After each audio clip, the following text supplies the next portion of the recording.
Please welcome Dr. Deborah Dees, Vice Chancellor for Health Sciences and the Mark and Pam Rubin Dean of the UC Riverside School of Medicine.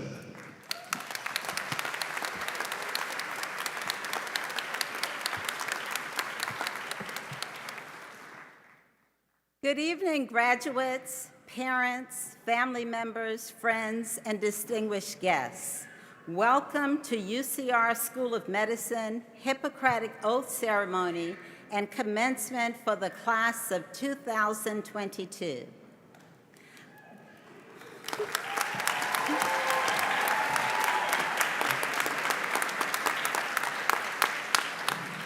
I know I speak for many of you when I say that it is good to be able to come together in person for this year's ceremony. It brings me great joy to see everyone in attendance this evening, and I am so happy we could make this day possible. To begin the ceremony, please rise and join us in singing the national anthem.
You may take your seats.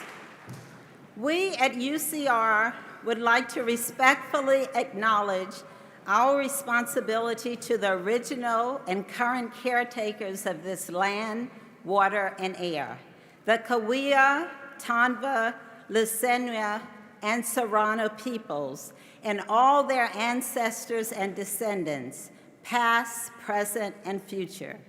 Today, the UCR campus is home to many indigenous peoples from all over the world, including UCR faculty, students, and staff. And we are grateful to have this opportunity to live and work on these homelands.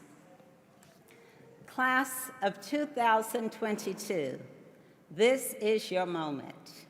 The culmination of your educational experiences leading to your Doctor of Medicine degree. As you know, the creation of this medical school took a village. Innumerable community members and visionary leaders came together to make this School of Medicine a reality for the inland Southern California and for you, our future physicians. I would like to recognize and thank a few individuals present whose leadership and vision played an integral role to making the UCR School of Medicine a reality. As I call your name, please stand so that we can express our gratitude for your efforts. Dr. Thomas Hyder, member of the UCR Board of Trustees and School of Medicine Board of Advisors. Mrs. Salma Hyder, member of the School of Medicine Board of Advisors, also benefactors of the School of Medicine. Mrs. Pam Rubin, member of the School of Medicine Board of Advisors and benefactor of the School of Medicine. Cynthia Davis, School of Medicine Board of Advisors. Dr. Ray Glenrange, School of Medicine Board of Advisors. Dr. Conrado Bazaga, School of Medicine Community Advisory Board, and Ms. Melinda Codera Bazaga. Chancellor Wood Alb Isaac, School of Medicine Community Advisory Board member. The Honorable Jose Medina, California State Assembly. City Council member Rodolfo Fiera. Dr. Catherine Nation, Vice President of UC Health. We are also honored by the presence of many community leaders, supporters, and volunteers who contribute their vision and insights to support our path of excellence in education, research, clinical care, and service to the community. Thank you. Now, I would like to recognize those members of the university leadership in attendance for this evening's ceremony. Will all university leadership in attendance please stand to be recognized? I would like to also recognize the School of Medicine leadership in attendance. Will School of Medicine leadership please rise? You may be seated. We also have many members of the School of Medicine faculty with us. Will the faculty please rise?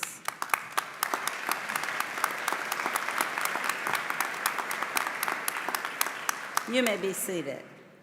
Thank you all for joining us this evening.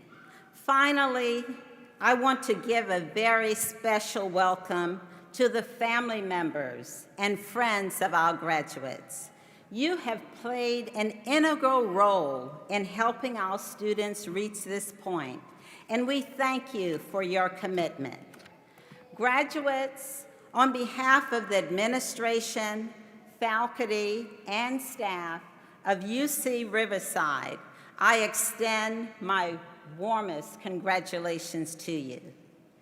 Class of 2022, this commencement and Hippocratic oath ceremony marks a very important milestone in your journey to becoming physicians. 4 years ago, I had the honor of welcoming you to the School of Medicine at your white coat ceremony. In my remarks, I previewed your journey through medical school, and I'm sure I may have mentioned that your third and fourth years would be more challenging. I assured you that we would provide you with the real-world clinical experiences to test your skills and training. Well, I certainly couldn't have predicted just how challenging your last 2 years would become. These last 24 months have been unprecedented for you and your fellow peers around the world. In spite of the adversity and uncertainty brought on by the COVID-19 pandemic, you persevered and responded when your communities needed you the most. Reaching this point is truly a testament to your dedication and persistence. It is a testament to the support and encouragement of your family and close friends, as well as the faculty who taught you and the staff who provided support. Your successes have made us so proud, and tonight we celebrate your achievements. We wish you well as you enter the next phase of your journey. As you take the next step into residency training, I know you will take all that you've learned during the pandemic and continue along the path of success, which will make you better people and better physicians. This year, 39% of our students will remain in inland Southern California for their residency programs. And 77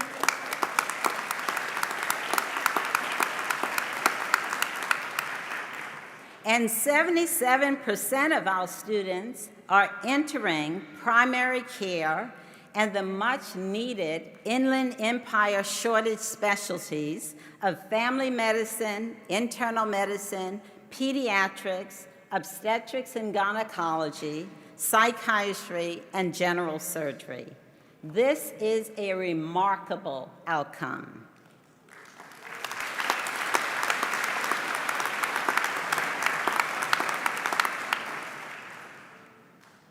It speaks to the dedication you applied to your studies and clinical training, as well as to the commitment of our faculty to your success.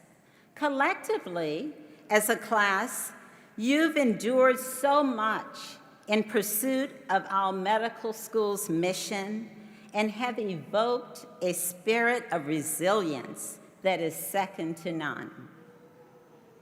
I'm thrilled that we have the University of California President, Dr. Michael Drake, here with us tonight, serving as our keynote speaker. I know he will leave you with a powerful and inspiring message to motivate you as you take the next steps in your medical careers.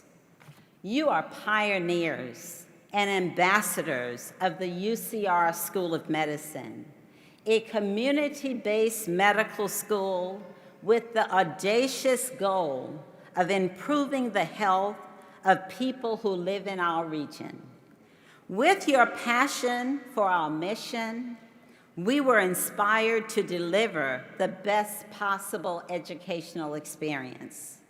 Many of you have earned special awards and scholarships as indicated in the program, and several of you are members of the Distinguished Hyder Scholars Program.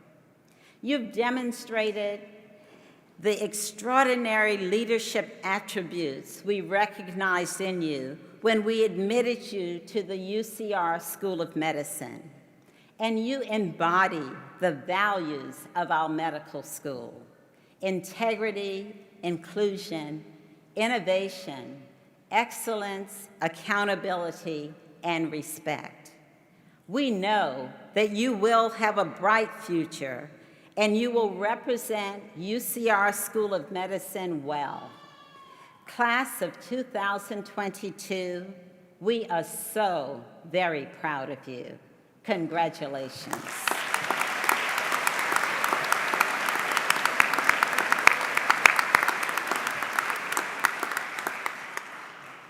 It is now my pleasure to introduce the 9th Chancellor of UC Riverside, Kim A. Wilcox.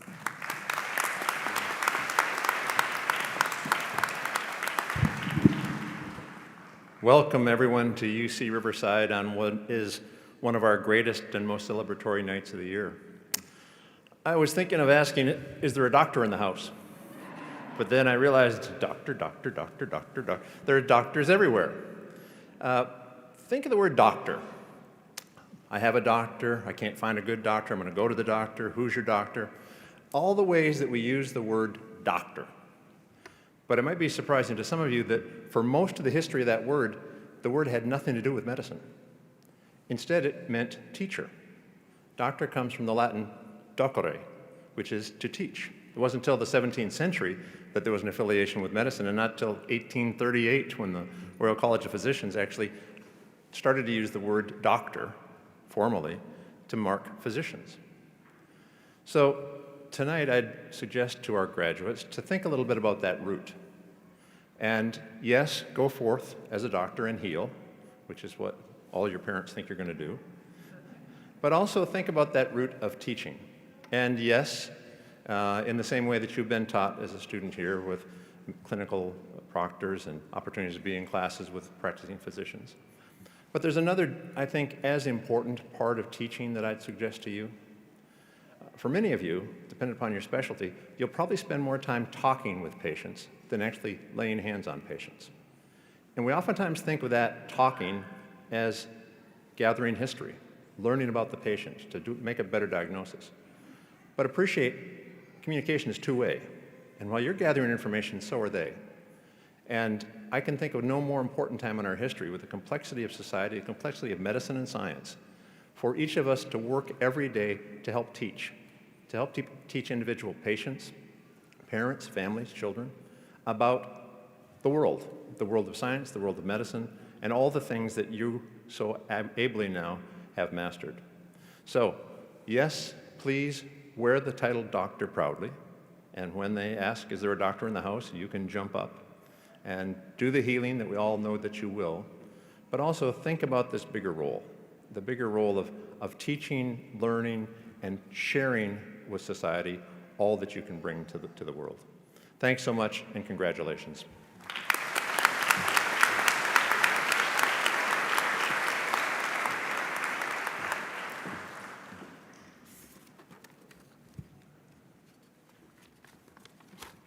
Thank you, Chancellor Wilcox.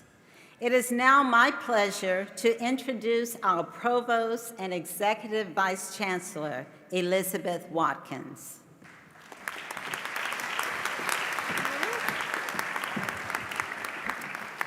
Thank you, Dean Dees, and good evening, everyone.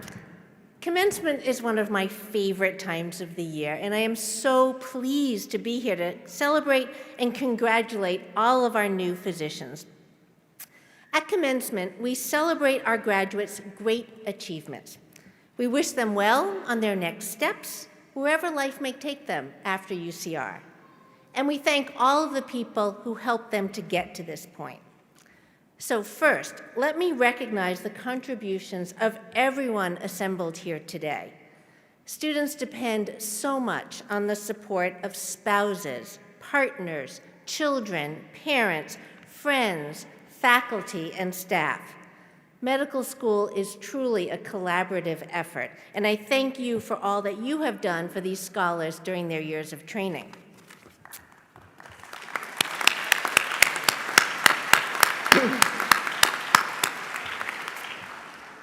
The MD degree is one of the noblest degrees. The decision to become a doctor is also to choose a lifetime of service. Wherever there is sickness, pain, or suffering, doctors will be there to try to alleviate it. The task, though often rewarding, can also be frustrating or heartbreaking. Few professions experience the highs and lows that you will experience, and fewer still will work with the urgency of those who hold someone's life literally in the palm of their hand. On a personal note, this commencement ceremony celebrating all of you who earned degrees in medicine is particularly special for me because one of my daughters is a physician.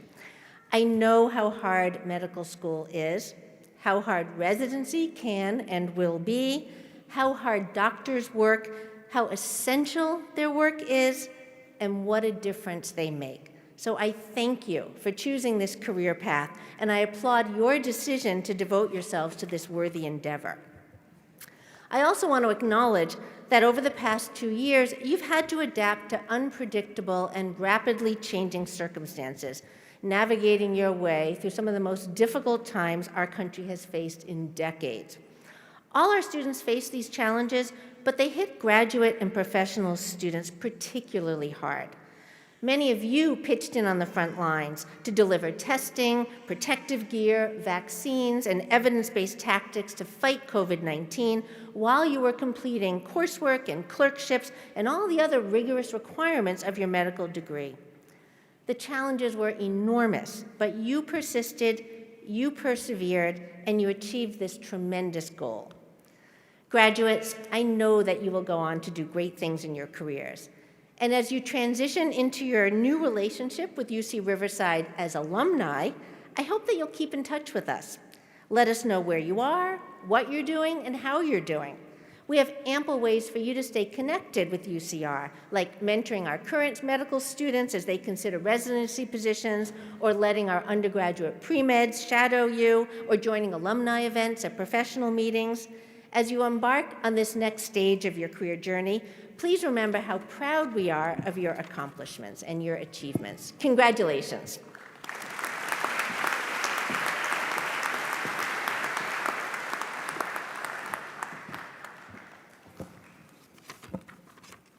Thank you, Provost Watkins. I now ask Dr. Emma Simmons, our Senior Associate Dean for Student Affairs, to the podium. Dr. Simmons will introduce our student speaker.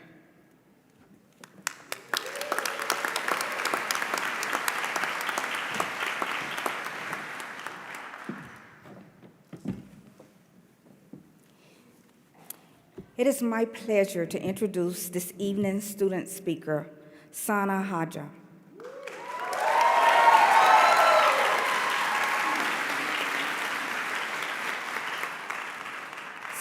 Sana is from Bloomington, California, and she received her BS in neuroscience from UC Riverside. She will be heading to Riverside Community Hospital to complete her residency in emergency medicine. A recipient of the UCR School of Medicine Mission Scholarship and a member of the Gold Humanism Honor Society, Sana has served as a strong steward of our medical school's mission by serving as an admissions ambassador for prospective students and as a class representative. In the midst of the COVID-19 pandemic, she spent a lot of time ensuring students had proper PPE and coordinated vaccine efforts with affiliated sites for her whole entire class. Shortly after losing her niece in the midst of this pandemic, Sana dedicated her time during the winter break to schedule and organize volunteering efforts for local hospitals that were in disaster mode, while volunteering also in the emergency department as well as the ICU. She has shown an interest in teaching and peer mentorship as demonstrated by her service as an undergraduate teaching assistant and a Step 1 coach for our academic success office. Sana's leadership extends beyond her standing as a class representative. She is also a leader in our stimulation selective and was the UCR School of Medicine's first emergency medicine student clerkship director.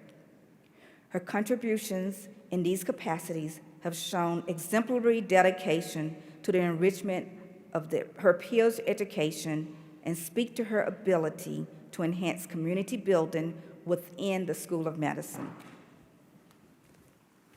Please come up, Sana.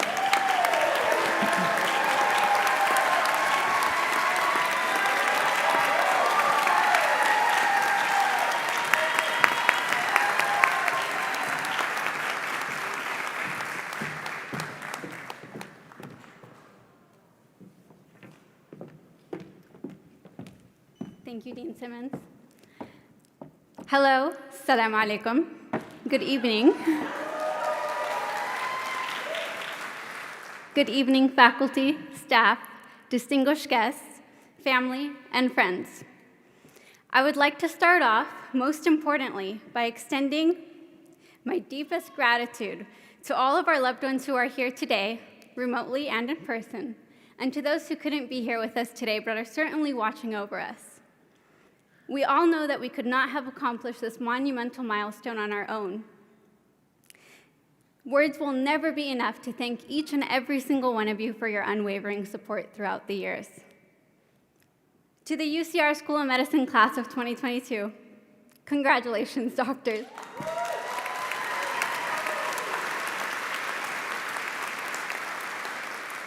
We made it. It has been an honor to serve as your class representative and to walk among such brilliant and kind individuals. I stand in front of you today, ready to quote our most beloved medical school textbook, First Aid. Yes, that's right. In the midst of this dense medical outline, I found words of wisdom that got me through some of the most challenging times of our medical school journey. If you read First Aid cover to cover, you must remember the quotes skillfully placed at the beginning of each section. One in particular was said by the great Nelson Mandela, "It always seems impossible until it's done." Now I want you to take a moment and reflect on how impossible it felt to get here. Think of the pre-med courses, the MCAT, medical school applications, interviews, first and second year didactics, anatomy lab finals, steps 1 and 2, virtual residency interviews, and the list goes on and on. We missed out on important events, weddings, birthdays, graduations. We lost loved ones and went through obstacles in our personal lives. We were faced with a global pandemic in the very middle of it all, took the most important exam of our academic lives, and jumped right into clinical rotations where we rationed our PPE and lived in the constant fear of bringing the virus home to our family members. When our community and county hospitals declared that they were in a state of emergency overwhelmed by COVID-19 cases, we took it upon ourselves to dedicate our time off to ensure that our patients were properly cared for. We did that, class of 2022.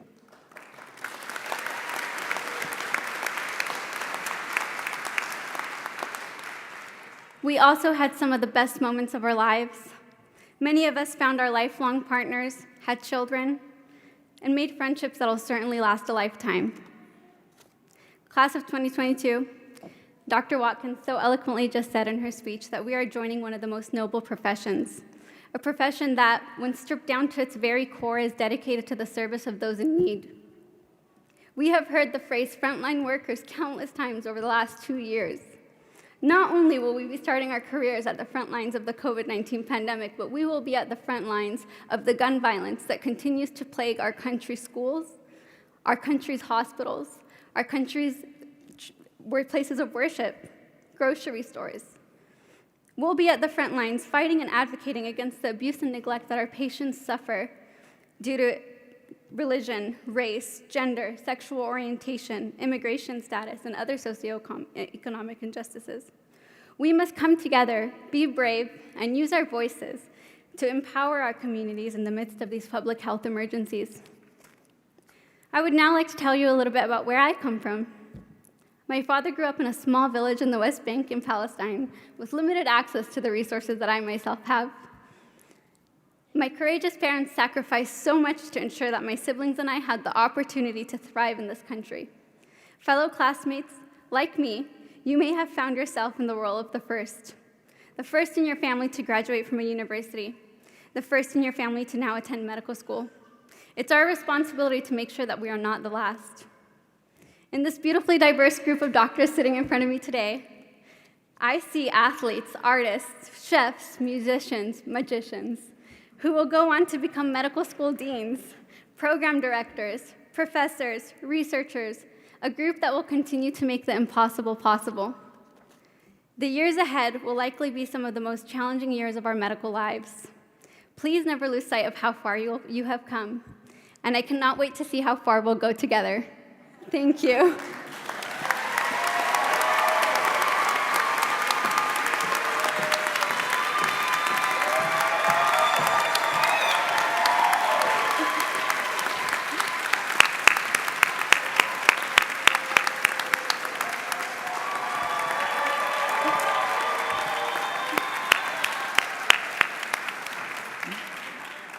Thank you, Ms. Hada. It is my pleasure to introduce this evening's keynote speaker, Dr. Michael V. Drake, President of the University of California. Dr. Michael Drake is the 21st President of the University of California. Previously, he served as President of The Ohio State University from 2014 through 2020. Prior to The Ohio State University, Dr. Drake's entire academic career has been with the University of California, including as Chancellor of UC Irvine for 9 years and as System-wide Vice President for Health Affairs. Dr. Drake received his AB degree from Stanford University and completed his MD, residency, and fellowship in ophthalmology at the University of California, San Francisco. He subsequently spent more than 2 decades on the UCSF School of Medicine faculty. Dr. Drake has published numerous articles and co-authored 6 books. He served as a reviewer for several medical journals and has received awards for teaching, public service, and research. He is a member of the National Academy of Medicine and the American Academy of Arts and Sciences.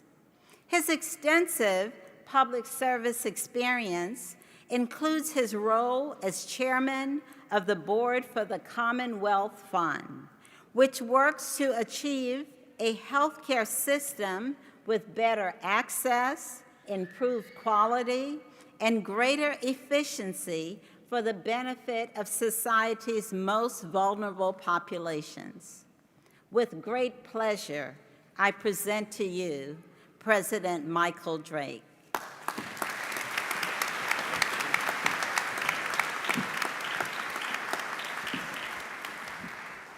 Well, thanks very much for that kind introduction, Dean Dees, and welcome to all of you here this evening. Good evening to all of you Highlanders. And hello to all of your biggest supporters. It's great to see your family and friends here today, their hearts so full of pride. My thanks also to Chancellor Wilcox and Professor and Provost Watkins for your excellent leadership. Thank you both. And to you, Sana, for your powerful remarks. Appreciated very much your insightful comments. In any given year, I have the chance to speak at many types of events, but few occasions are more inspiring than a medical school commencement. These are memorable, meaningful events, and this particular school is special. You represent the fulfillment of a decades-long dream for the Inland Empire, a critical part of our never-ending quest for quality, equality, equity, inclusion in healthcare, for Californians and for all people.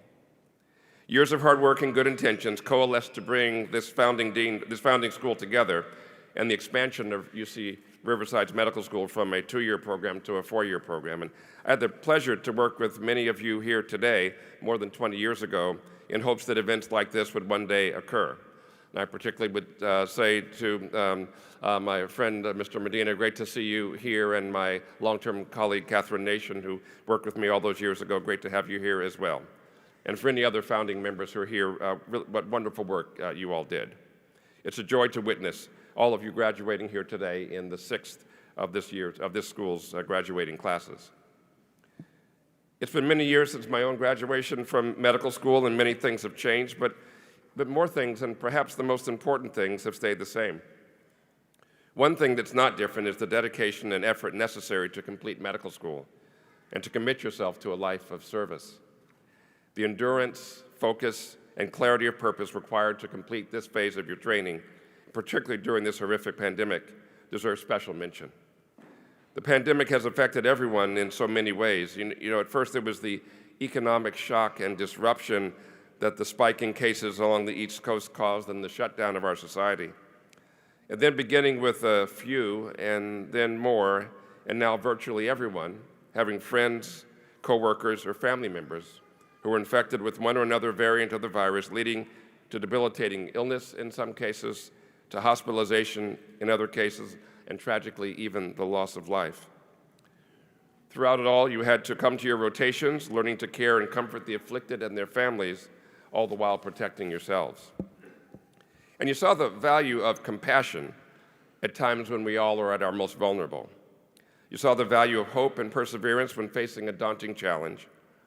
And compared to 2 years ago, we now have vaccines, rapid tests, antivirals, which have saved by many lives. In fact, by official estimates, more than 2 million lives and 11 million hospitalizations were saved by vaccinations in this country alone. 2 million lives and 11 million hospitalizations in this country. I'll applaud.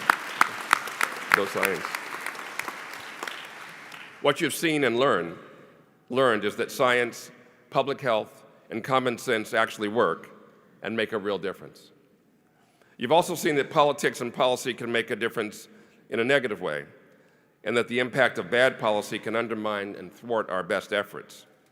You will leave here today newly credentialed to work and even fight on behalf of your patients and our larger community. This will be confusing and frustrating, at times perplexing, but our times demand your best, and our history shows that your best can and will make a difference. "The arc of the moral universe is long," said Dr. King, quoting Theodore Parker, "but it bends towards justice. Over these past few years, we have seen relapses, but we must march on undeterred. History does not bend itself. It takes all of us at our best to ensure that this happens. And now you stride, confidently, I hope, into a challenging present and a future waiting to be created. I'd like to share a few thoughts that are certain to make it easier and that will help you be more successful as you begin your house staff training in just a few weeks. I'll tell you when those are coming, okay? So you can take notes. Over the past 2 years in a global pandemic, the world has witnessed heroism of people in health professions again and again. Before there was a vaccine, before we knew much about this virus, we saw doctors, nurses, and many others, bus drivers, teachers, food service workers, on the front lines each day doing what was needed to be done to take care of us all. Despite the fear and at great personal sacrifice, health professionals treated infectious patients and, on occasion, took the place of family members with their patients during their patients' last moments.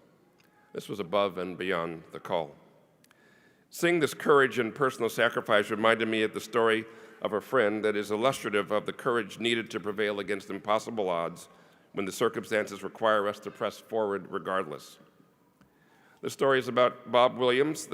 Bob was the father of a lifelong and dear friend of mine. And Robert was a fighter pilot in World War II. He lived many years after that in Southern California, very near to where we are today. He wrote a screenplay describing his time in the Army Air Corps in the mid-1940s. It was made into a movie in the mid-1990s, and he was telling this story to Terry Gross on the show Fresh Air in 1994 at the time the movie was being released. He was a pilot in the 99th Air Squadron, and this was the first squadron of black fighters in World War II. They came to be known as the Tuskegee Airmen, and this was the title of his film. And in the interview, and I listened to this knowing him, I was listening on the radio, he was asked, and he spoke of the most frightening time in his military career. And a word just about the 1940s. The military, like almost all of American life, was segregated. Williams, who joined the Army as a teenager to fight for his country, had to work for years stateside before being allowed to go overseas, and once there began flying supply runs because black pilots weren't considered to have the skill or the savvy to be able to fly in combat. But over the last months of the war, he and his fellow Tuskegee Airmen earned the respect and confidence of their commanding officers, and their wish to fly combat missions was finally granted. As fighter pilots, their job was to escort bombers on runs throughout Italy. That was his particular job. And in answer to his question about fear, he described a particular day when his squadron was tasked with protecting a heavy bomber aircraft on an unusually long run into northern Italy.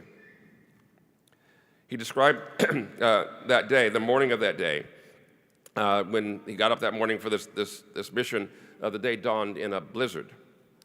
And he was sitting in his plane on the runway in a long line of his comrades ready to take off, and he was thinking about how far it was to this target. And really, it was about at the end of their range, about enough gas to get there and just get back. And also, he'd heard this was the place where there was the heaviest anti-aircraft fire that they had faced during the war. A huge amount of flak would be there.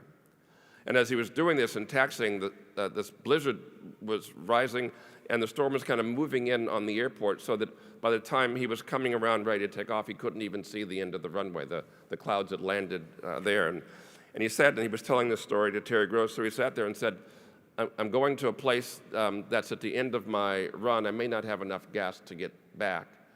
There's heavy anti-aircraft fire. I'm probably going to be shot down when I'm there. And with this storm, if I make it back, I'm not going to be able to find the airport. I'm going to die today. And I remember him telling the story. He said as he was sitting in his plane, that tears were running down his face. And as he told the story now 50 years later to Terry Gross, tears were running down his face. He was choked up and couldn't move on. Now, obviously, he knew that it all worked, but it was still so close to him and so touching that as he relived that moment, he was overcome with emotion. And she said, well, what did you do? He said, well, it came around to my turn, and the commander went down, and when he says it's time to go, you go. And I gave the plane full throttle, pulled back on the stick, and took off into the cloud. And what he showed, and what he said and what he showed was that was what he was trained to do And his quote was, "You do what you're trained to do." And I see parallels in his story to the training which you are now equipped with as doctors. You have what it takes to push past your greatest fears and to meet the challenges ahead, no matter how unknown, no matter what may come. How do you do this? How do we push on when we put ourselves at risk? I had a chance to meet John Glenn, another World War II veteran and astronaut and a senator, and actually a terrific person. And he had a line that he said often, which was, to quote him, "The happiest and most fulfilled people I know are those who are dedicated to something greater than their own self-interest." And I shared the story of the Tuskegee Airmen and my friend Bob Williams because, in part, it illustrates a great American paradox. Here were young people willing to give their lives to protect a nation in which they were second-class citizens. In fact, I'll ad-lib a bit and say that one of the things that he said was that when they were at the air bases, they would capture sometimes German soldiers and others, and that the laundry wouldn't do the laundry of the black officers, but the laundry would do the laundry of the prisoners of war. But he nevertheless was dedicated to try to serve his country. And today our Americans live in the shadow of that legacy. We still inhabit a society that is rife with institutionalized racism and other manifestations of inequality. Wellness is hard to achieve in such conditions, and this bears directly on your work as physicians. As you join the ranks of the world of healers, you will need to find ways to heal not only individual patients, but our collective body as a nation. It's a tall order, but one that you are trained for and work that must be done. The challenge for you and for all who practice the healing arts is to stay motivated to do your best work every day, despite the sometimes crushing weight of what we see around us. And there's an excellent question, which is, how do you stay present and alert to the significance of each moment for each patient, person after person, suture after suture? I heard a wonderful description of the how and why in a speech given by one of my former students at her homecoming when she was a fourth-year medical student and I was a professor at UCSF. Her name is Jan Murray, now Jan Murray Garcia, and she was then, as I said, a fourth-year student, just like each of you. And the theme of her speech was the privilege of practice. And she was broadly describing medical practice as having many privileges and something that most would readily agree with. But she described the main privilege as something that few would consider without having experienced it firsthand. She made a compelling case that the greatest privilege of our profession is that our patients trust us. They invest their trust in us at the times in their lives when they are the most broken and the most vulnerable. They will trust you with information about themselves that, in some cases, no one else in the world knows or has ever heard. They look to you in those moments for hope, for a pathway forward in their time of greatest need. Their gift to you is their complete faith and trust, and you, in return, can really only repay them with your best efforts. It's a virtuous circle that, for me, is really at the core of medical practice. All of us in practice have had the wonderful experience of receiving that trust, investing our best efforts, and celebrating the best outcome possible with our patients. And I mentioned earlier that I was going to give you some guidance that would make the next phase of your career easier and more successful. Unfortunately, time has run. No, I will. I'll squeeze that in. Well, come all this way. We should share a few things. Okay, a few brief suggestions. Things that actually helped me specifically many times. First, when faced with a patient with an unknown and perplexing condition, rely on your training. Like Bob Williams says, do what you're trained to do. Take a careful history, do a physical exam, order the pertinent lab tests, and time again, the diagnosis, obscure and mysterious just a few minutes ago, will reveal itself. Each step in the process will take you closer. And even if you can't get there on your own, you'll be able to seek help with information that will help the next person get there more quickly. So the first bit of advice, and this you'll think of this in July, when you're stumped by something that rolls in front of you, is history, physical, lab tests. Start with your training. The second piece of advice came from my father-in-law, a gifted and well-respected surgeon. He said that when he was finishing examining a patient, he would ask himself if he were leaving the patient's room and the chief of service came in the room at the same time, would she be able to find something when she examined the patient that he hadn't found? Now, if she found something that he hadn't found because he didn't know it, he'd never experienced it, then that was fine, because then he'd be able to learn something. But if she found something that he hadn't found because he hadn't done his best exam, well, that was not acceptable. And when he wasn't sure, he would repeat the exam. And let me say that over the years, I re-examined one or another part of the eye hundreds and hundreds of times when I asked myself, did I get my best look at that? And if I wasn't sure to say yes, I'd say, take another look and make sure. It really helped. And finally, sage advice from my father, himself a physician. He was a physician and community stalwart. My father practiced psychiatry until he was 99. He had only a handful of patients at the end, and you saw them at the kitchen table. He had actually, if I may, he had from the 1950s when he began practice, he had a shingle when he would see patients in what was our dining room after hours, and that got put away in the modern era of having an office and the whole bit. But he had it in the garage. And after my mother and he were married 70 years, and my mother passed away and didn't know what he would do, and he went out into the garage and got his shingle and hung it up and started seeing patients again. And I'll say this bit, I had seen him a day before, and then I saw him the day after he passed away. He went to sleep and didn't wake up. And while I was there, the phone rang, and I picked it up, and it was someone making an appointment for next week. So he never stopped. And what he told me at this day in my life when we sat together before my graduation was that, you're graduating from medical school and you're going to be the doctor, but you need to pay attention to the nurses. They've been at it much longer than you, and they know more than you. And my applause for the nurses, if we may.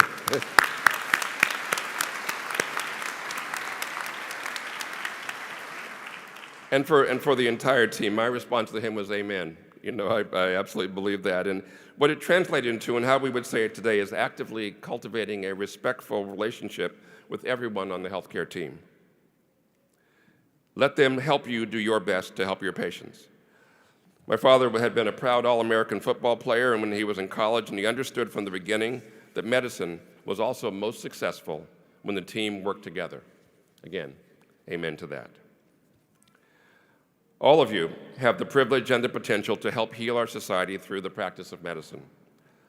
Systemic change can be accomplished by raising your voices and speaking to what you see that is morally wrong, and it be accomplished by cultural humility, a lifelong commitment to growth and understanding how our larger societal ills, like racial injustice and the other isms that plague and hurt us, hurt your patients as well. I challenge you to serve your communities and the world at large by being the very best doctors you can be. And I challenge you as doctors to take part in the continual incremental progress that will correct our persistent inequalities and help heal our society. The UC Riverside School of Medicine has prepared you well to fulfill this responsibility. You are part of a professional community and a University of California family that can face the unknown with courage and humility. I want to finish with a short poem by Rabindranath Tagore, an Indian poet who was active a century ago. Short poem. Tagore wrote, "I slept and dreamt of joy. I awoke to find a life of service. I acted, and behold, service is joy." As you embark on a life of service, may the privilege of that practice bring you well-earned and well-deserved joy. Congratulations, graduates. Take good care. Fiat lux, let there be light. Thank you very much.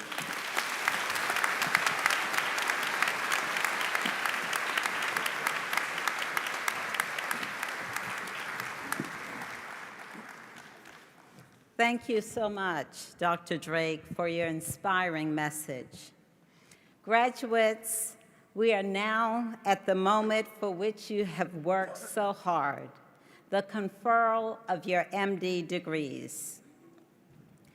The degree Doctor of Medicine is awarded to those who have successfully completed a rigorous course of study at an allopathic medical school. Will the candidates for the degree Doctor of Medicine please rise?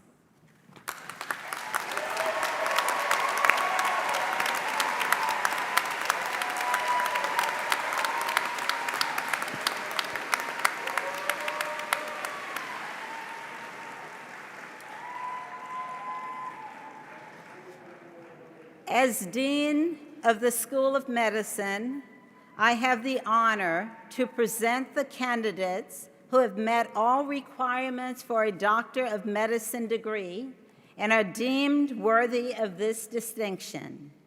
By virtue of the authority invested in me by the Regents of the University of California, I confer upon you the degree Doctor of Medicine with all the insignia, rights, honors, privileges, and responsibilities pertaining thereto. Congratulations.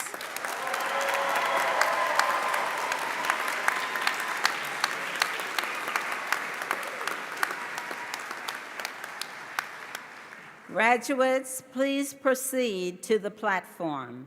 Dr. Christina Granillo, Director of Academic Success, will introduce the graduates.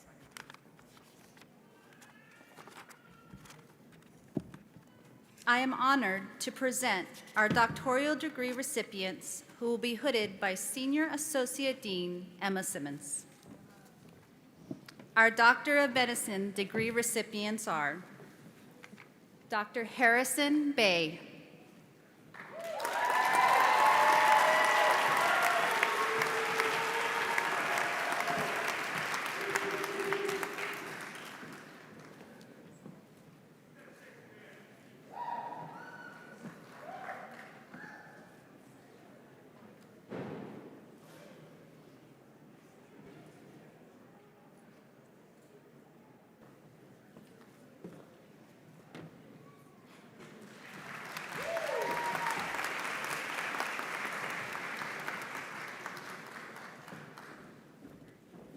Dr. Amanpreet Bilge,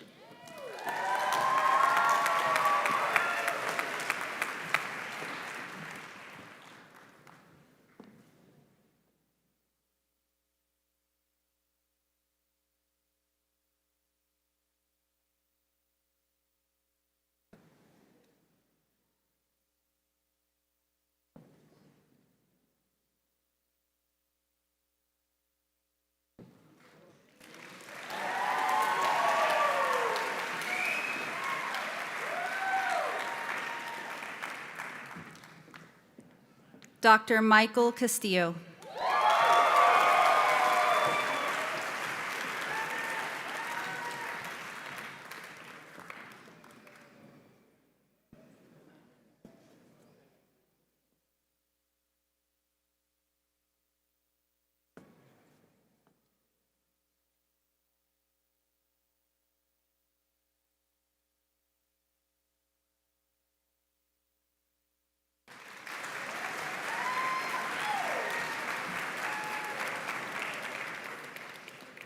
Dr. Ryan Chow,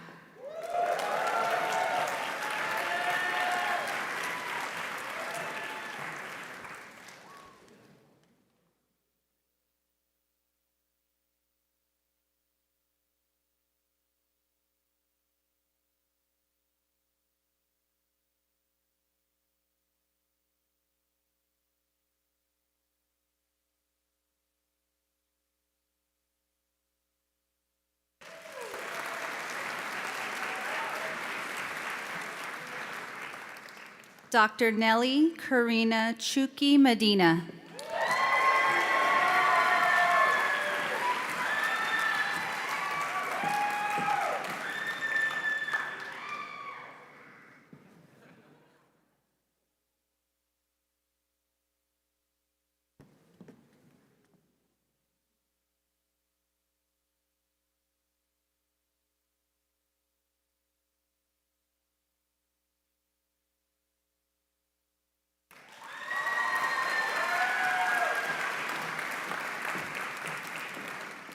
Dr. Kimberly Renee Ding,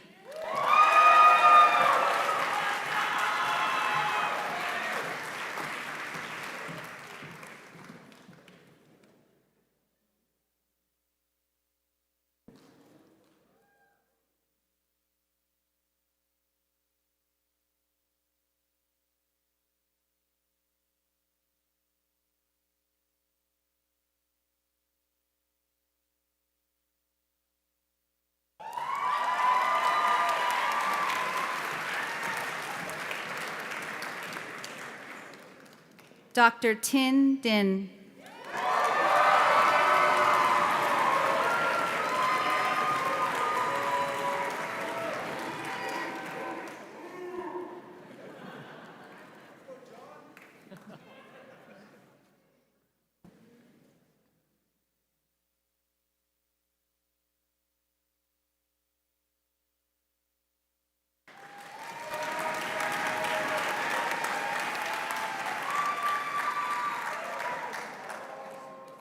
Dr. Courtney Di Nicola.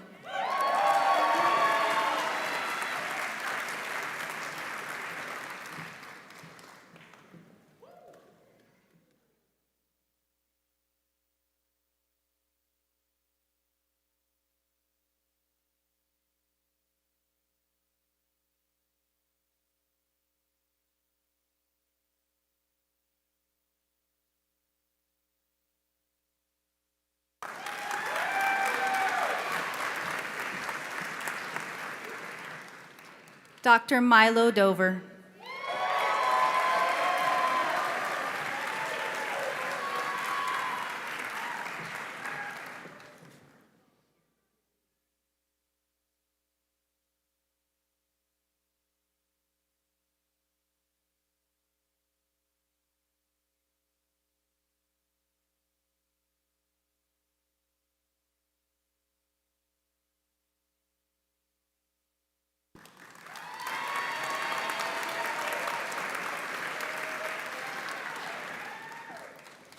Dr. Mark DeRocher.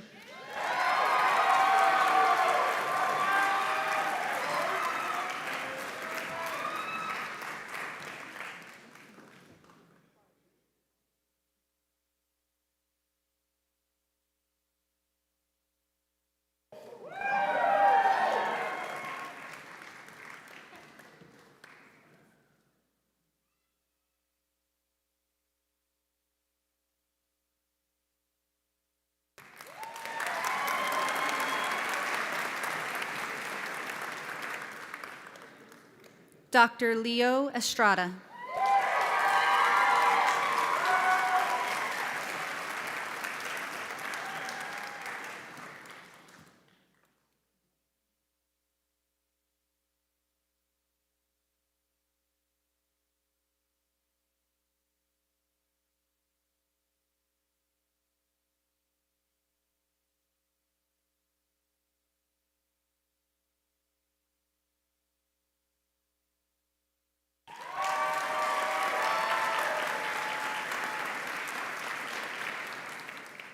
Dr. Matthew Fan.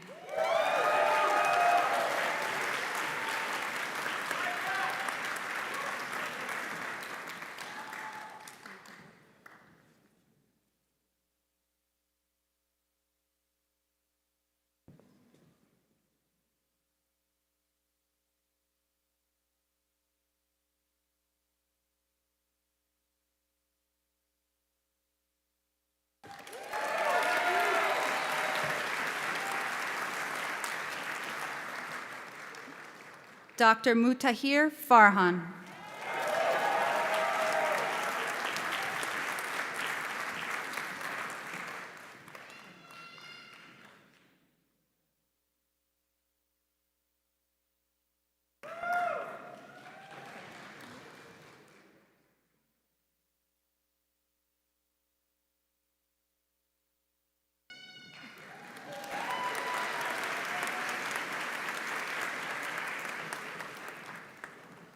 Dr. Cesar Fortuna.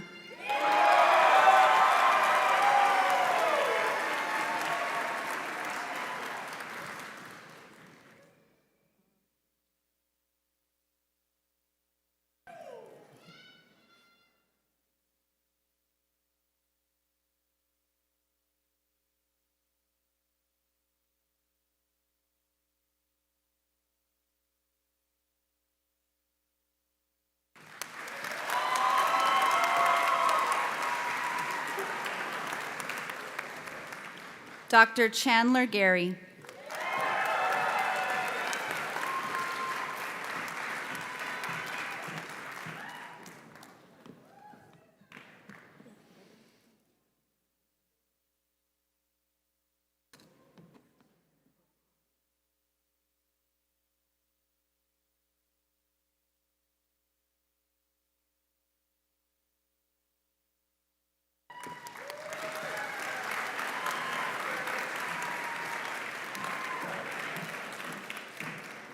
Dr. Daniel Gelbach.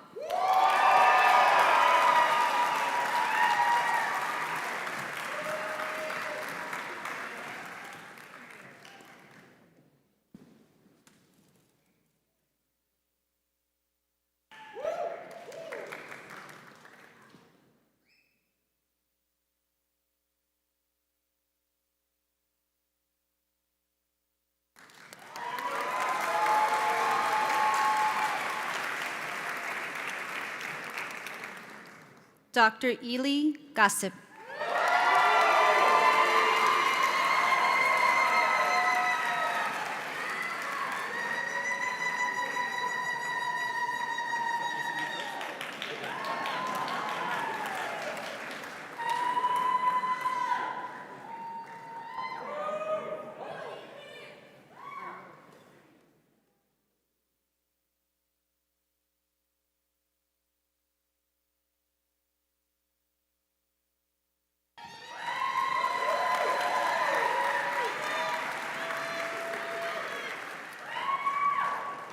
Dr. Glenn Warthamondo.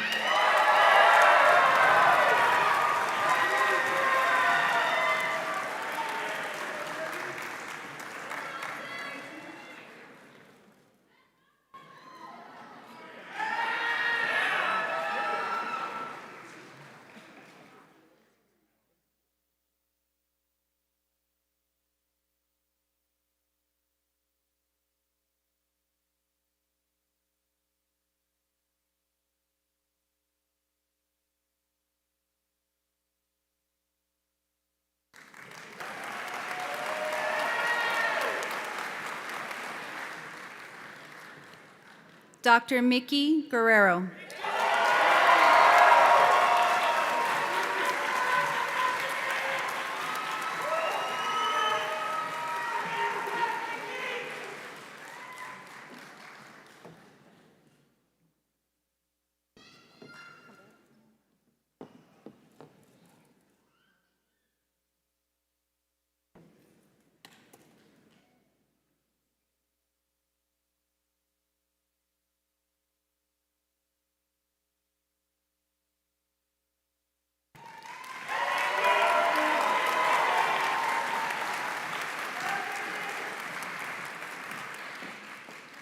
Dr. Arpita Gupta.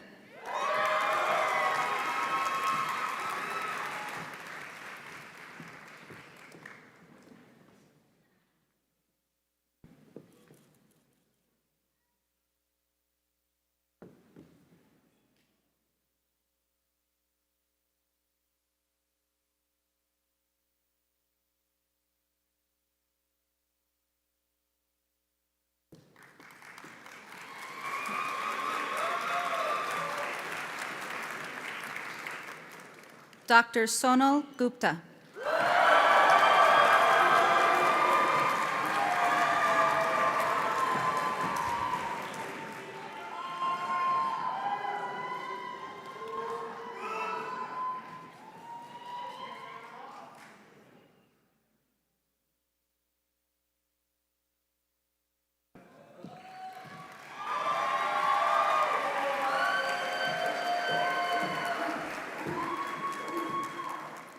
Dr. Yasmin Gutierrez.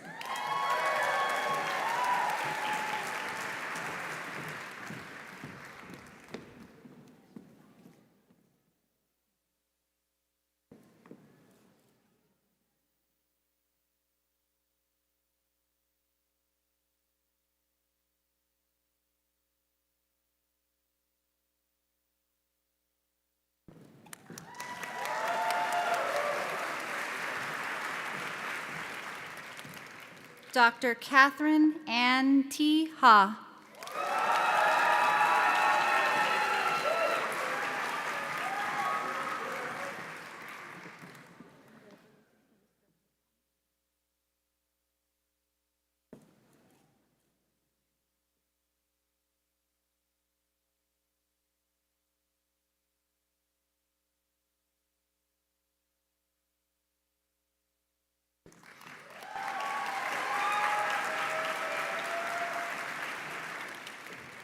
Dr. Lana Haddad.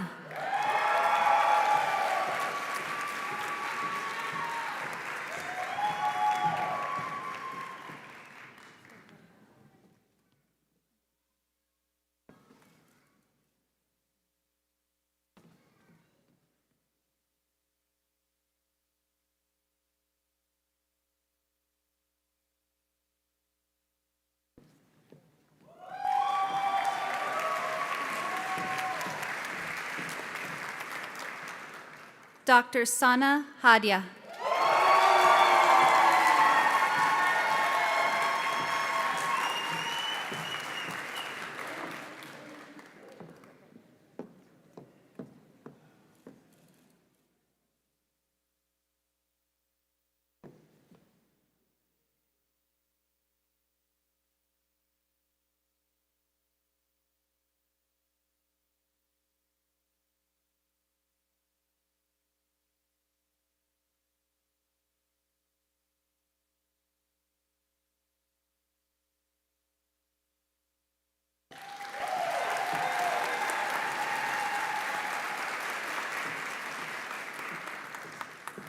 Dr. Mursal Hamadi.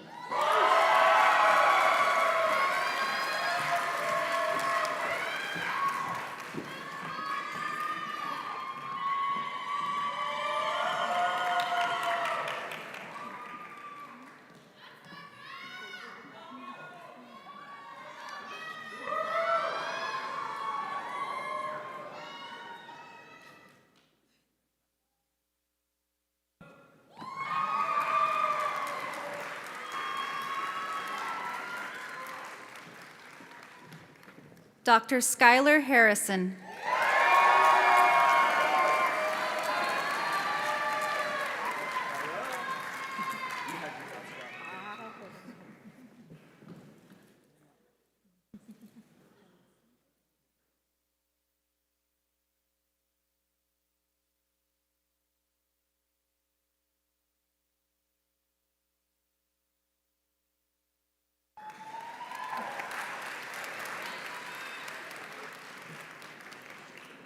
Dr. Manparbod Kaur.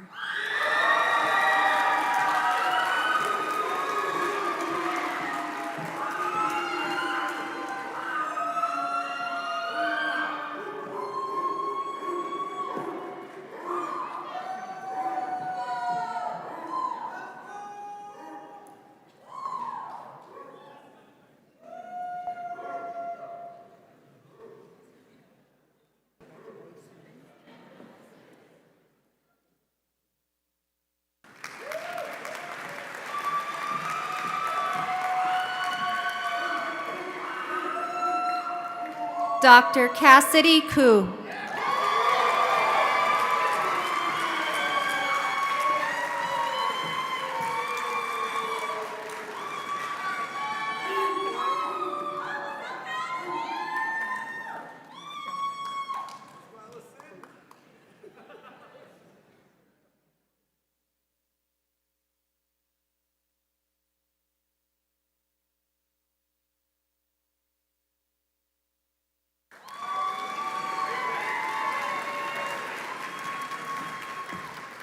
Dr. Justine Koo.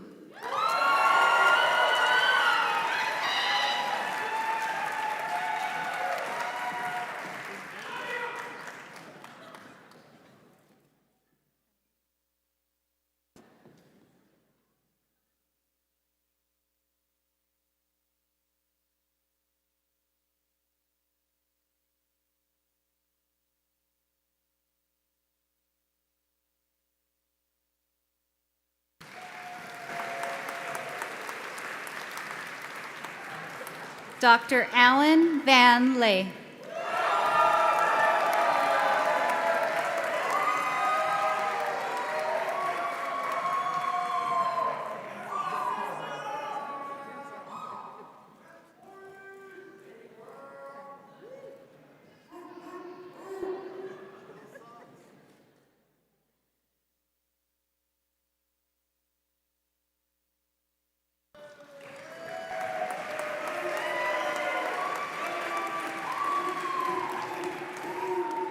Dr. Clifton Lee.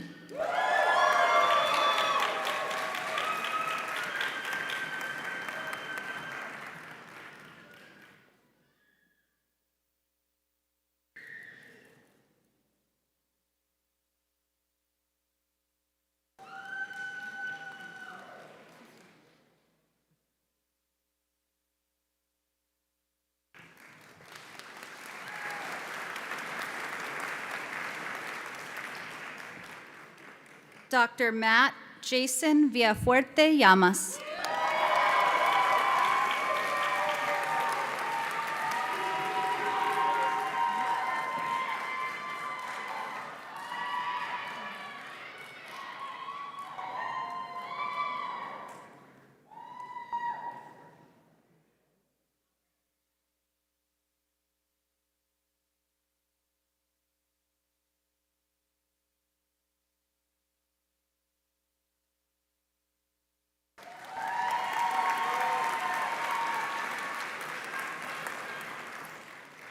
Dr. Laura Lowe.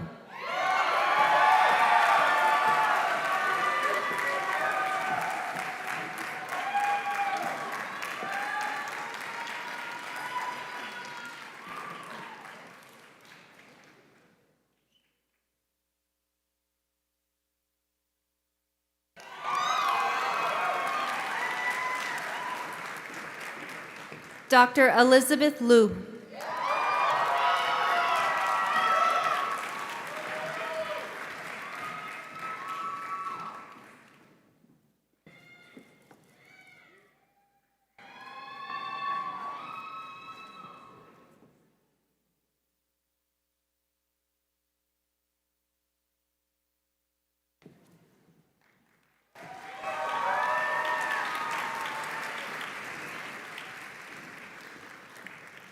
Dr. Maria Macias Lopez.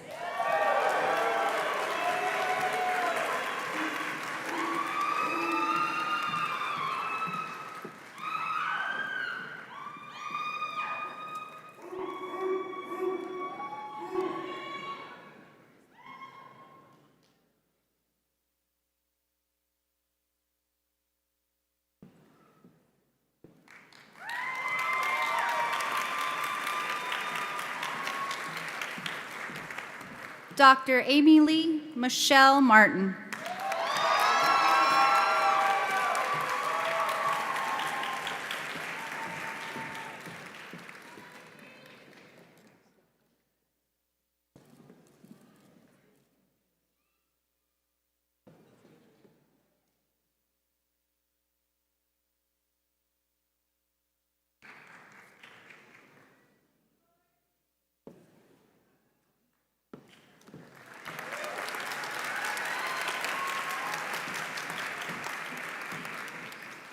Dr. Audrey Marie Lanuzo-Minnick.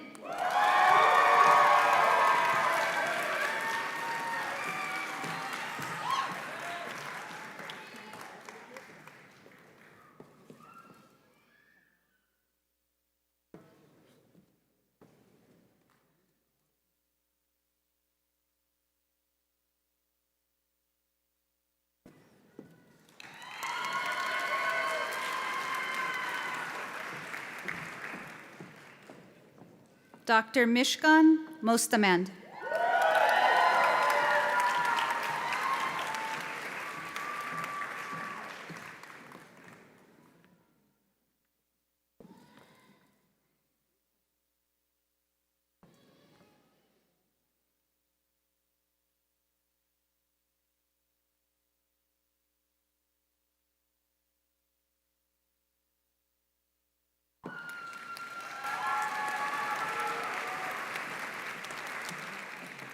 Dr. Armando Navarro.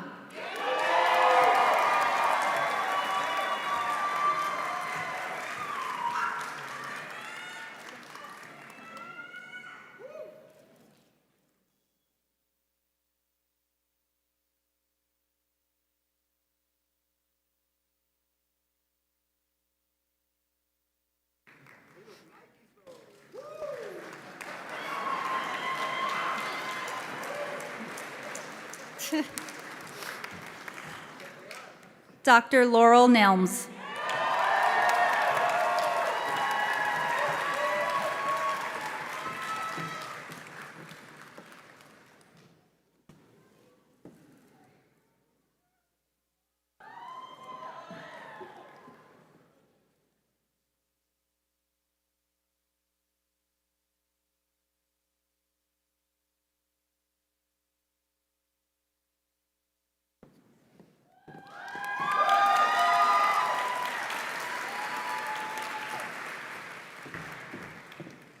Dr. Jolene Win Koo.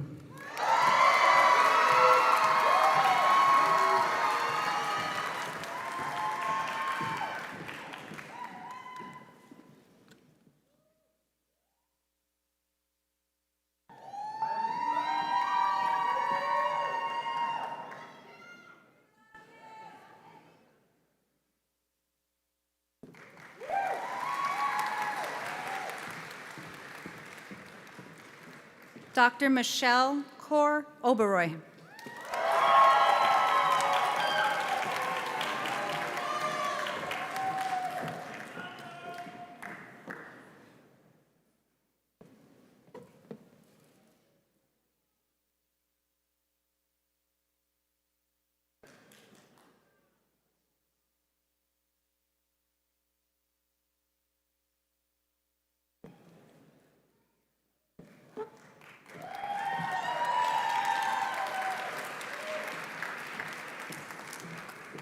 Dr. Olayemi Oshabowale.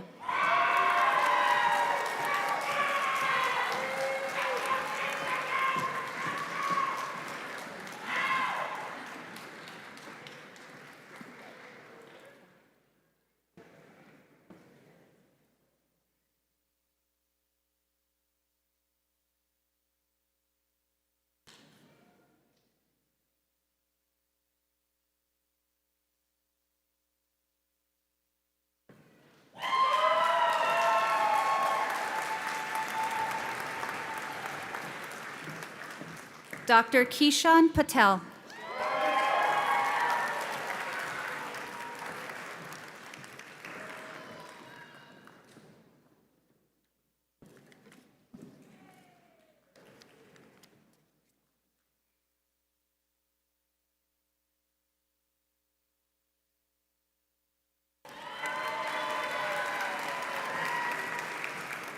Dr. Yatna Patel.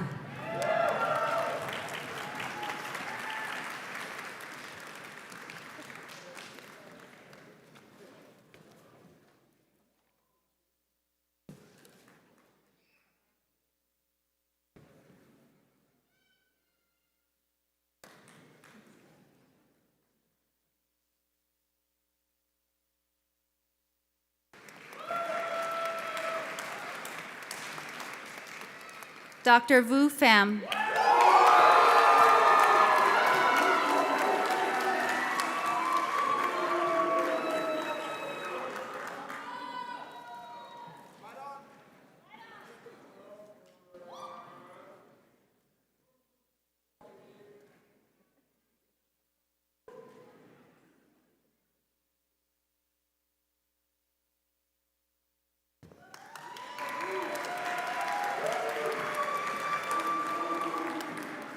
Dr. Justin Philibos.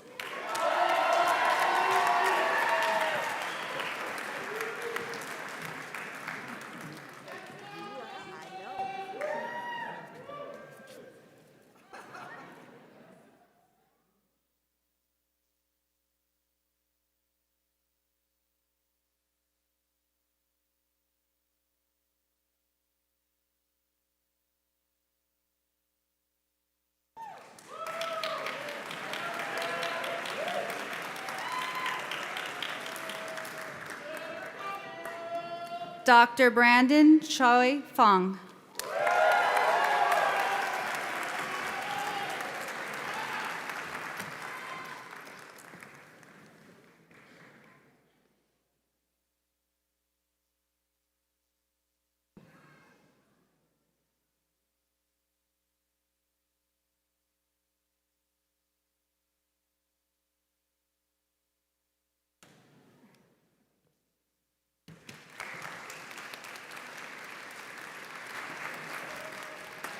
Dr. Nicholas Pomba.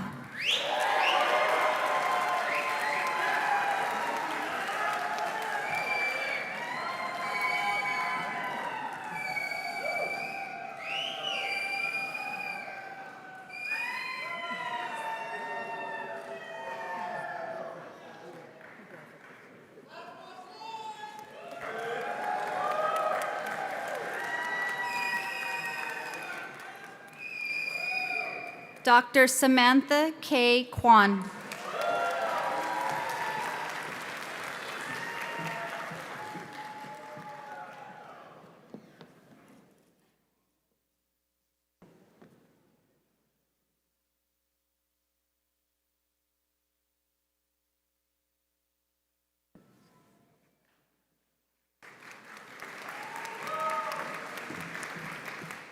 Dr. Aladino Rosso.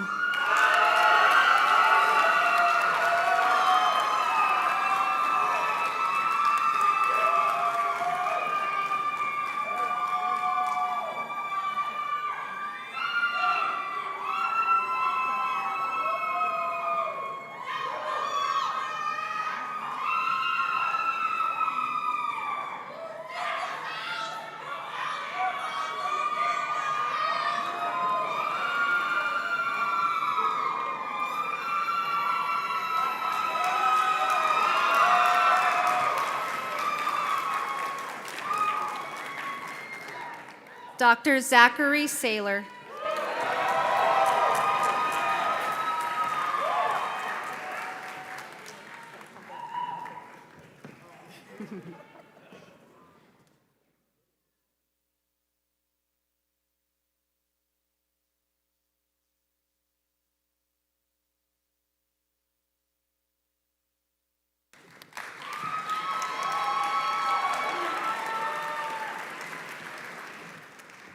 Dr. Sawyer Soljak.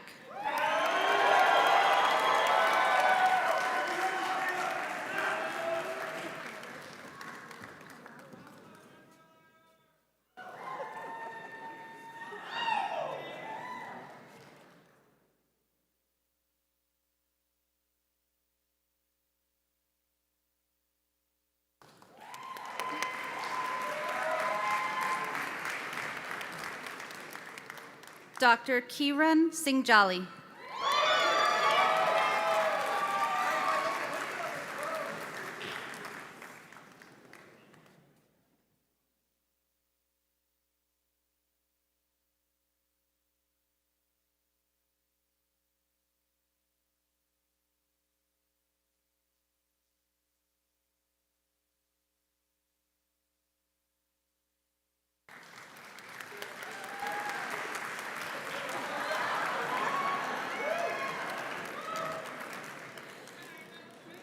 Dr. Michelle Smith.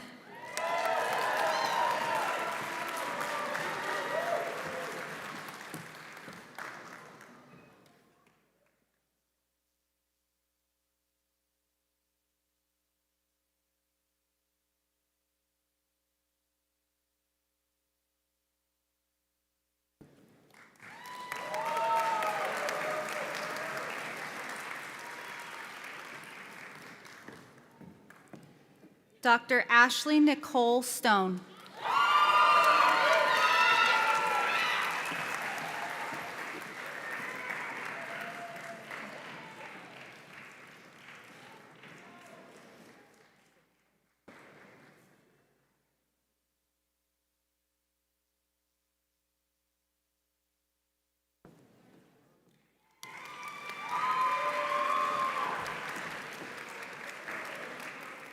Dr. PJ Sir.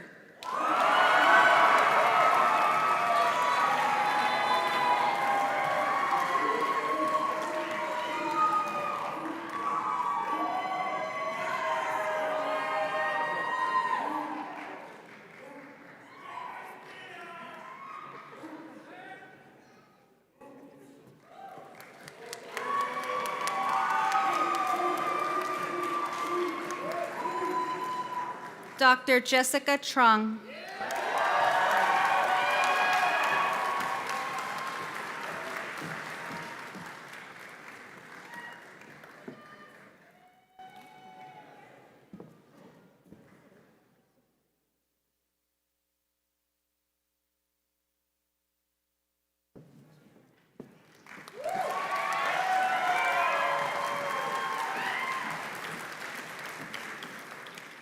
Dr. Saeed Abdullah Udin.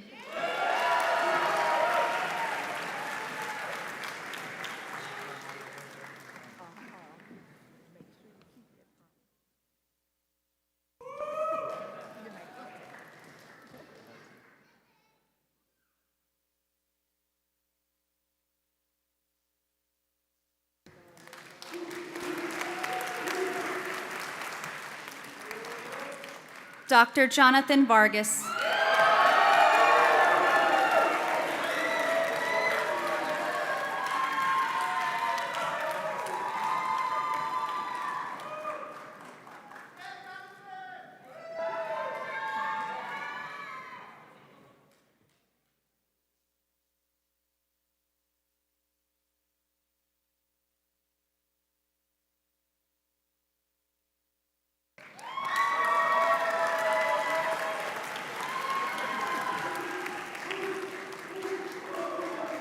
Dr. David Vasconcelos.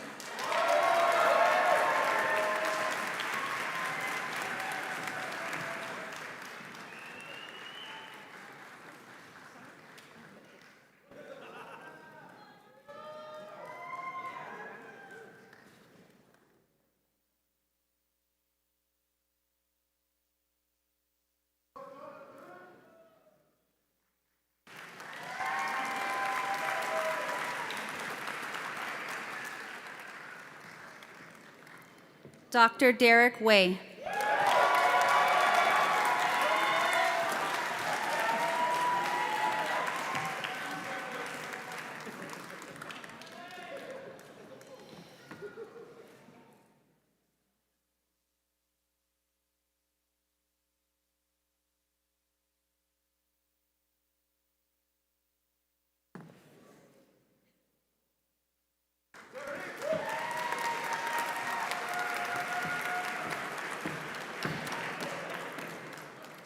Dr. Margaret Yao.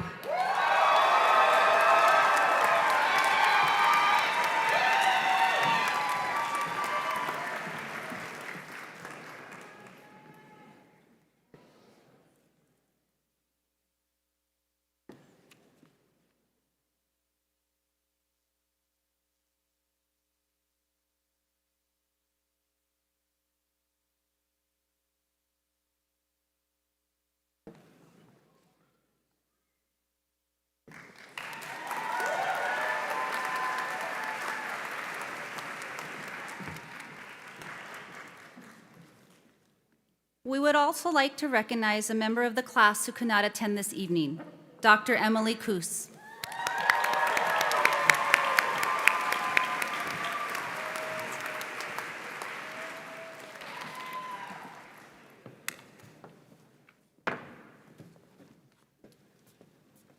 I'd like to take a moment to recognize the special service of those among our graduating class who are serving in the U.S. military. We are especially proud to have in the class of 2022 an active duty member of the military who was hooded remotely due to his current military orders. In special recognition of his service, we have made special arrangements for him to join the Commencement and Hippocratic Oath ceremony. Dr. Matthew O'Hara.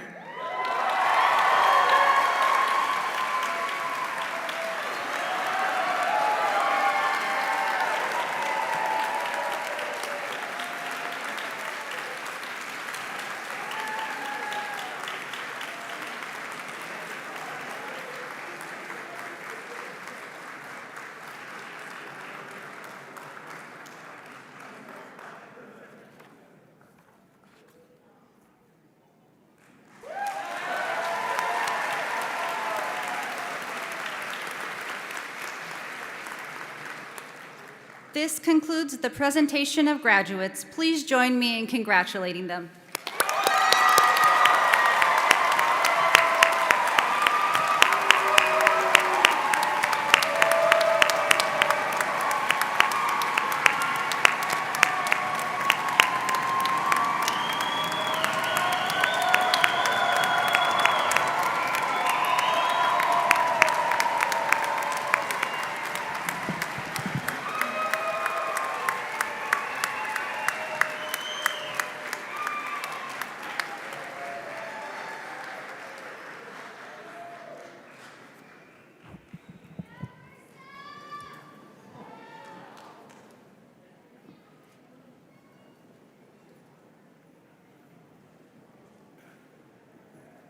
And now I would like to introduce Dr. Pablo Ho, Interim Senior Associate Dean for Medical Education, who will administer the Hippocratic Oath.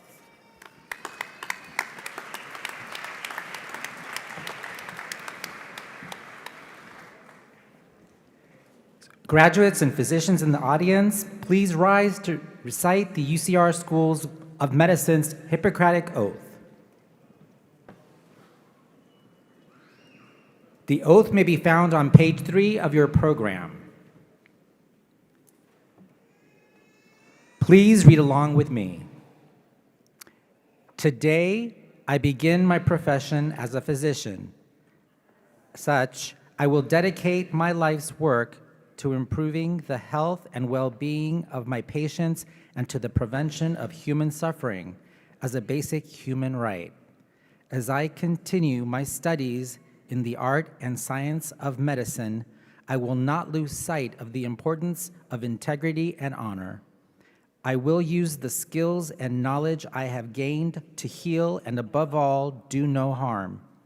I will honor always the profession of medicine, be gracious to my colleagues, counsel them when needed, and help sustain them in our shared service to humanity. I embark on this pathway having benefited from many pillars of support, faculty, mentors, and peers. Just as I have learned from those who preceded me, I will contribute to the growth of those who succeed me in the practice of medicine. I will remain cognizant of the limits of my knowledge, seek counsel when appropriate, and always pursue a path to better serve my patients, their families, and my community. Among the attributes most respected in physicians, I will embrace compassion, empathy, ethics, and honesty. My service as a healer and my relationships with my peers and colleagues will not be adversely affected by race, ethnicity, religion, nationality, age, physical or mental ability, financial or social status, sexual orientation, or gender identity. I will be a strong advocate for patients in need and strive for justice in the care of the sick and the underserved. I will keep in strict confidence anything I see or hear of the lives of my patients. I understand the sacred trust that will be bestowed upon me as a physician. As such, I will hold myself above any wrongdoing or malice and never tolerate deception or fraud. In being true to this oath, I freely promise to uphold the finest traditions within the practice of medicine. So thank you, and be seated.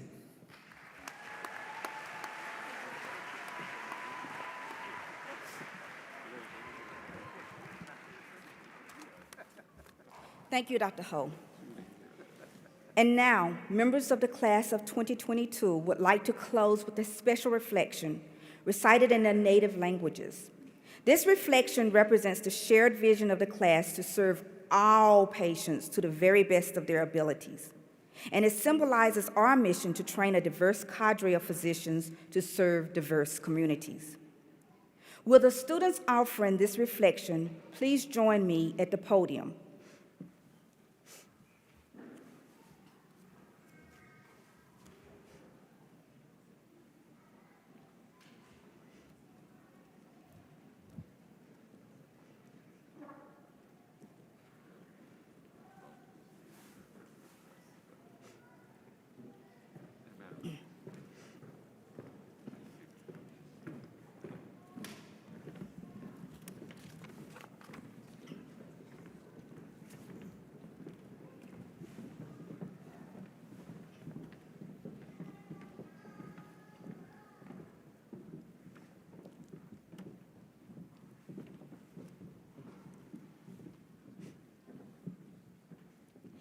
Please listen to the different languages united in one common mission.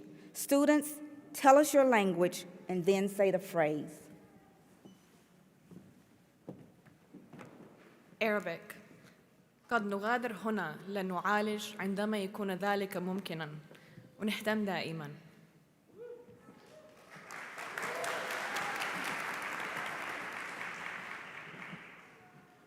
In English, may we leave here to cure when possible, to care always. Mandarin, 过去、未来一如既往，友谊、责任两不相忘。谢谢。 In Korean, 우리는 여기를 떠나서 최선을 다하여 치료하고 항상 저희의 환자들을 돌보겠습니다. 감사합니다. En español, que salgamos de aquí a curar cuando sea posible, pero a preocuparnos por nuestros pacientes siempre.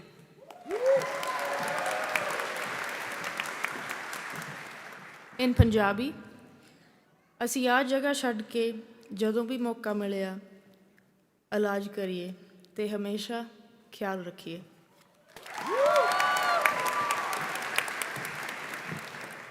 In Gujarati, અહીંયાથી જઈએ ત્યારે ઇલાજ કરીએ જ્યારે કરાય અને હંમેશા કચ્ચી રાખીએ.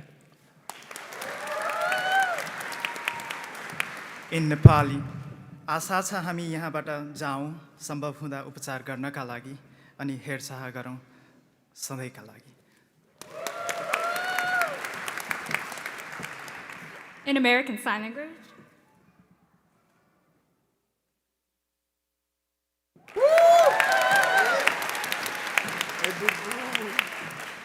In Vietnamese, chúng ta ra đi tìm các chữa trị nếu được và luôn luôn chăm sóc bệnh nhân.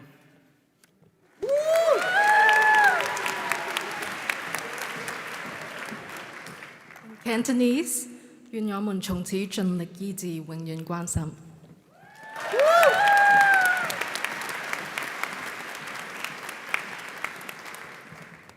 Let it be so. Let us go forth.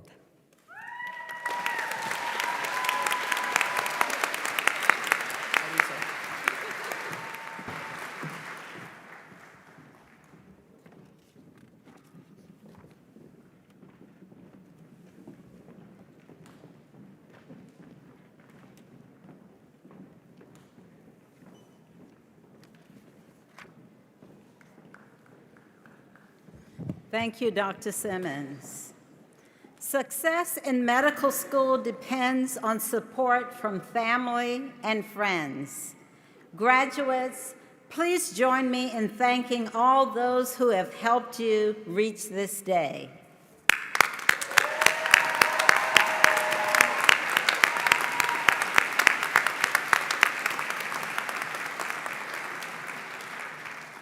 Before we conclude, I would like to recognize the many volunteers who have given up their evening so that we can enjoy this beautiful ceremony. Please join me in thanking them.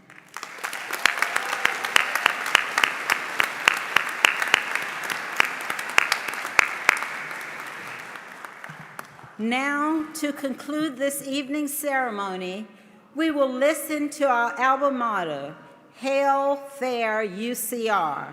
The words are displayed on the video screen. Will everyone please stand?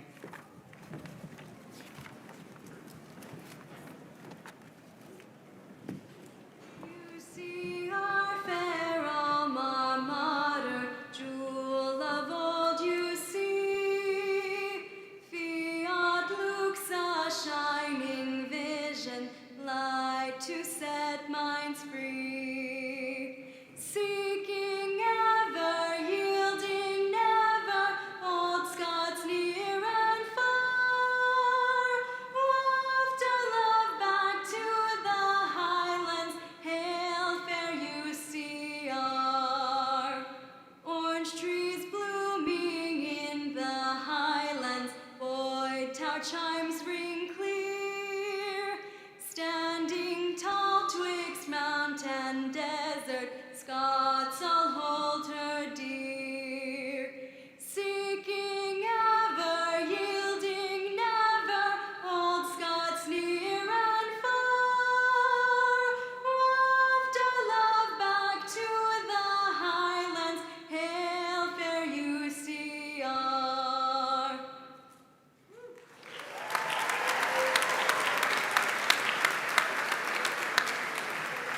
Thank you for joining us this evening. Please remain in your seats until the administrative party, faculty, and graduates have recessed. Immediately following the ceremony, we hope that you will join us for a celebratory reception out on the patio. Thank you.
Far off in sunlit places, sad are the Scottish faces, yearning to feel the kiss of sweet Scottish rain, where tropic skies are beaming, love sets the heart a-dreaming, longing and dreaming for the homeland again.